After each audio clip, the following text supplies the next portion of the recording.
நான் கேட்டேன், "நேத்து வந்து நீங்க இப்படி கேட்டீங்க. ஏன் இன்னைக்கு இவ்வளோ சீக்கிரம் வந்திருக்கீங்க?" அப்படின்னு கேட்டேன். "இல்ல என்னத்த இருந்தாலும் நான் இங்க வேலை செய்ய வந்திருக்கிறேன்.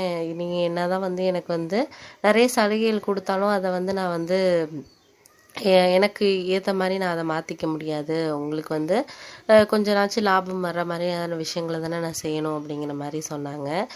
சரி நீங்க வேலைய பாருங்க. நான் வந்து ஒரு வேலையா ஒருத்தர பார்க்க போறது இருக்கு. நீங்க கடைய பார்த்துக்கங்க. நான் போயிட்டு வரேன் அப்படின்னு சொன்னேன். அதுக்கப்புறம் வந்து என்னோட ஒரு நெருங்கிய நண்பர் அவரு. அவர் ரொம்ப வருஷத்துக்கு முன்னாடிலேருந்து என்னோட நண்பர். ஆனா வந்து ஒரு 2, 3 வருஷமா வந்து அவரோட கான்டாக்ட் இல்லாம ஒரு இருந்துச்சு. அவர் வந்து வெளியூர்ல போயிட்டு ஒரு வேலை செஞ்சுக்கிட்டு இருக்கதா வந்து எனக்கு வந்து ஒரு கொஞ்ச நாளைக்கு முன்னாடி வந்து ஃபோன்ல வந்து பேசியிருந்தாரு. அதுக்கப்புறம் அவர பார்க்கல. அன்னைக்கு பார்த்து அந்த கடைக்கு வந்து நான் இருக்கிறேன்னு நினைச்சிட்டு வந்திருந்திருப்பாரு போல இருக்கு. அதுக்கப்புறம் அவங்களும் வந்து பேசிக்கிட்டு இருந்தாங்க. பேசிக்கிட்டு இருந்தோனே நான் அதுக்கப்புறம் வந்தேன்.